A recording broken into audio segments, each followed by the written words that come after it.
అందరికీ నమస్కారం. ఈరోజు నేను ఒక వార్త చూసి ఆ వార్తపై స్పందించాలని చెప్పి నేను ఇలాగ ప్రజల ముందుకి వచ్చా. అదేమిటంటే మాజీ ముఖ్యమంత్రి జగన్మోహన్ రెడ్డి గారు ఒక అద్భుతమైన పదాలు కొన్ని చెప్పారు.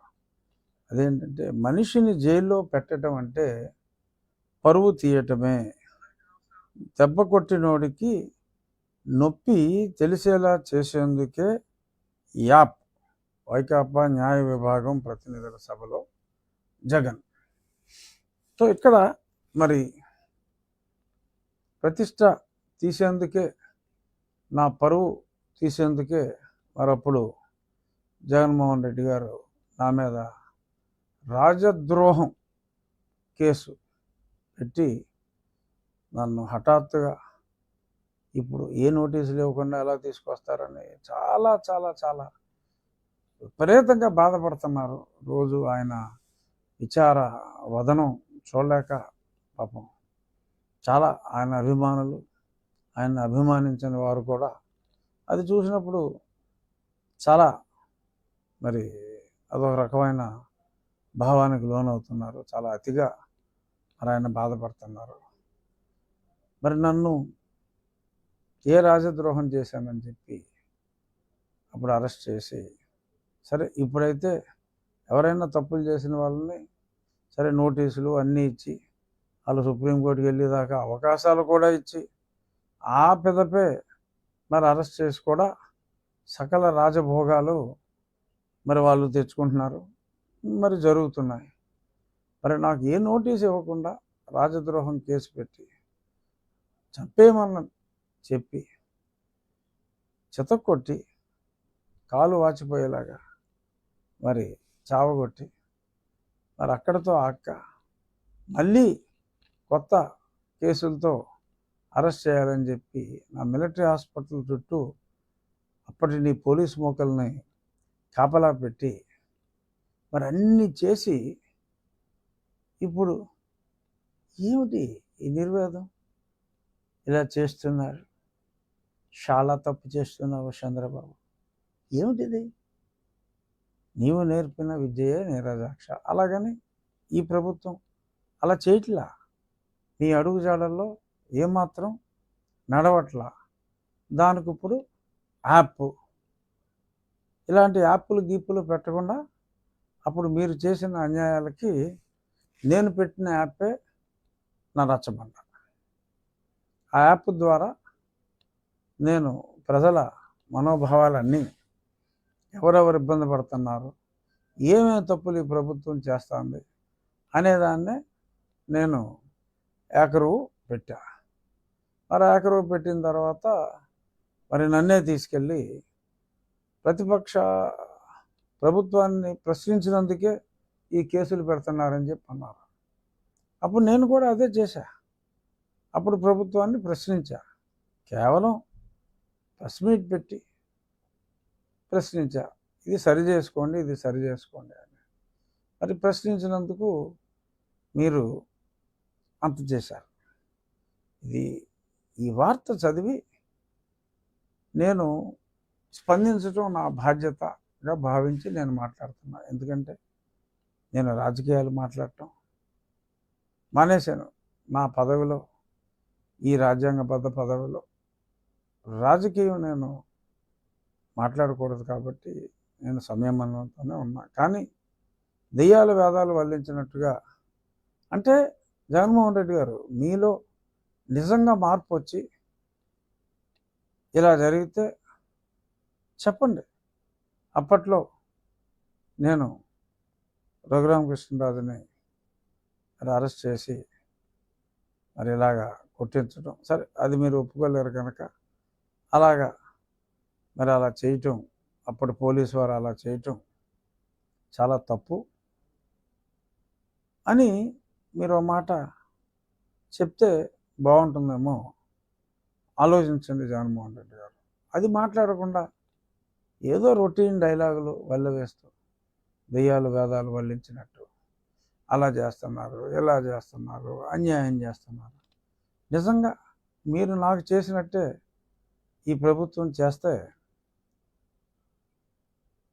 అసలు బయట ఎవరో ఉండేవారు కాదు. అసలు ఎంతమందిని అరెస్ట్ చేశారు? అతి తక్కువ మందిని, వేల మీద లెక్క పెట్టేవారు. మద్యం స్కామ్లో పీకల్లోతు మునిగిపోయిన వాళ్ళని. సరే, మీరు ఏదైనా సమర్థించుకోవచ్చు. అతను వేరే వాళ్ళతోటి ఎక్కడ చూసినా ఈరోజు ఎవరు సెల్ఫీ అడిగినా సరే సెల్ఫీ ఇస్తున్నారు రోజు.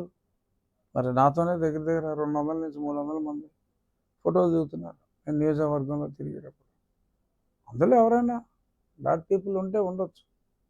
మీరు దాన్ని మీ పేపర్లో ఫోటోలు వేసుకుని ఈ రకంగా నిందించటం, నింద గురించి మళ్ళీ చెప్పినట్టు నేను మాట్లాడవలసిన అవసరం లేదు. కానీ నన్ను ఏ రకంగా హింసించారు అనేది గుర్తు చేయాలని మీడియా ద్వారా అప్పటి ముఖ్యమంత్రికి తెలియచేయాలని, you please express your sorry for what all has happen during your tenure, especially for me mister Jaganmohan Reddy. ఒప్పుకోండి, తప్పు ఒప్పుకోండి. ఏమో అప్పుడు ప్రజలు క్షమిస్తారేమో. కానీ ఎలా మీరు చేసేదంతా చేసేసి ఇప్పుడు ఇలా నంగనాచి కౌరులు చెప్పడం కరెక్ట్ కాదు. సరే, ఎలాగో మీడియా ముందుకు వచ్చాను కాబట్టి ఇచ్చిన హామీల గురించి ప్రభుత్వం, నేను పార్టీల గురించి మాట్లాడతల్లా, ప్రభుత్వం ఇలా ఉచిత బస్సు ఇస్తూ ఉన్నారు. ఆగస్టు 15 నుంచి మొదలు పెడుతున్నారు. అలాగే తల్లికి వందనం అన్నారు, ఆల్రెడీ స్టార్ట్ అయిపోయింది. అలాగే అన్నదాత సుఖీభావ అన్నారు, ఆల్రెడీ ప్రారంభమైంది. సో చెప్పింది ఏమి చేయట్లేదు అనే మాట, ఈ ప్రభుత్వం చేయట్లేదు అనే మాట అది కరెక్ట్ కాదు అని ప్రజలందరూ రియలైజ్ అయ్యారు. కాబట్టి దాన్ని పదే పదే అదే పనిగా మాట్లాడటం సమంజసం కాదేమో, ఆలోచించండి అని మటుకు చెప్తున్నా. ఇక నా నియోజకవర్గం విషయం గురించి లైట్గా స్పృశిస్తా. నా నియోజకవర్గంలో నిధుల కొరత ఉన్నప్పటికీ దయాద్ర హృదయాలైన ప్రజలు కాస్త అధిక సంఖ్యలో ఉండబట్టి తాగునీరుకు కానీ సాగునీరుకు కానీ పాఠశాలల అభ్యున్నతికి కావలసిన క్లాస్ రూముల విషయంలో కానీ ప్లే గ్రౌండ్స్ విషయంలో కానీ ఎందులో కూడా ఎటువంటి కొరత లేకుండా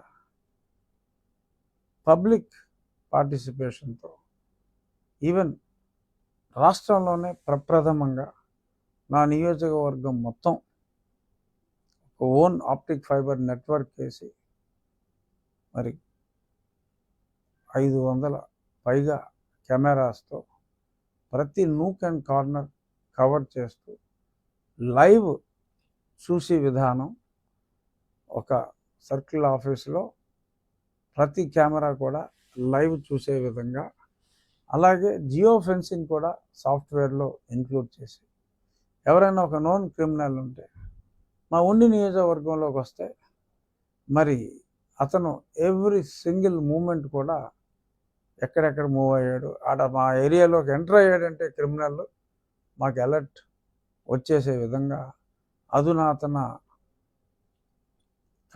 ఈ కంట్రోలింగ్ వ్యవస్థ త్రూ డిజిటలైజేషన్ అది కూడా పూర్తిగా సంపూర్ణంగా మా దగ్గర ఉన్న పారిశ్రామికవేత్తలు, ప్రజలు, మా ఉండి ఇన్ఫ్రాస్ట్రక్చర్ ఫండ్ ద్వారా చేస్తున్నాం. That is going to be the total game changer for crime control in the state of Andhra Pradesh. తప్పకుండా ఇది జరిగిన తర్వాత గౌరవనీయ ముఖ్యమంత్రి గారు రాష్ట్రం అంతా కూడా అతి తక్కువ ఖర్చుతో కేవలం ఒక 700-800 కోట్ల రూపాయలతో Andhra Pradesh very soon it is going to be a crime free state. ఎందుకంటే ఆ భయం ఉంటే వాగ్దానం చేసేవాళ్ళు కానీ ఇంకొకరు కానీ తగ్గుతారు. ఎక్కడ ఏ చిన్న క్రైమ్ జరిగినా చిటికెలో ప్రభుత్వానికి తెలిసే వ్యవస్థ, దానివల్ల ఎక్కువ ఇన్వెస్టిగేషన్ టైం కూడా తగ్గుతుంది, కేసులు సత్వరం పరిష్కారం అవుతాయి. సబ్సిడీలు ఇవన్నీ ఒకటి, but law and order is the most important for any government and it's governance. So దానికి కూడా ఒక మోడల్గా మా నియోజకవర్గంలో చేస్తున్నాం. ఎవరైనా ఇంట్రెస్ట్ ఉంటే ఒకసారి మా నియోజకవర్గంలో జరిగిన అభివృద్ధిని చూడమని ఈ సందర్భంగా మీడియా మిత్రులకు కూడా నా ఆహ్వానాన్ని అందిస్తున్నాను. ఇదంతా P4 అంటే మేము కొంచెం ముందే నా నియోజకవర్గంలో స్టార్ట్ చేశాను. Individual welfare is one aspect. నేను మా నియోజకవర్గంలో పబ్లిక్ ద్వారా పబ్లిక్ ఎమ్యూనిటీస్ని మెరుగుపరుచుకునే విధంగా, అది కూడా P4లో భాగమే, మెరుగుపరిచే విధంగా చక్కటి కార్యక్రమాలు మేము చేస్తున్నాం. సో ఇంట్రెస్ట్ ఉన్న మీడియా మిత్రులు ఇంకెవరైనా కానీ మా నియోజకవర్గంలో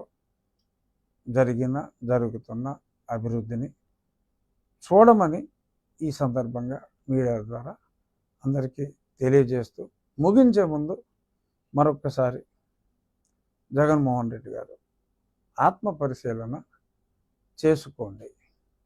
నన్ను ఎందుకు జైల్లో పెట్టారు, నన్నెందుకు హింసించారు, నన్నెందుకు తిరిగి మళ్ళీ అరెస్ట్ చేయడం కోసం మిలిటరీ హాస్పిటల్ బయట పోలీస్ కాపలా పెట్టి తీసుకెళ్లాలనుకున్నారు.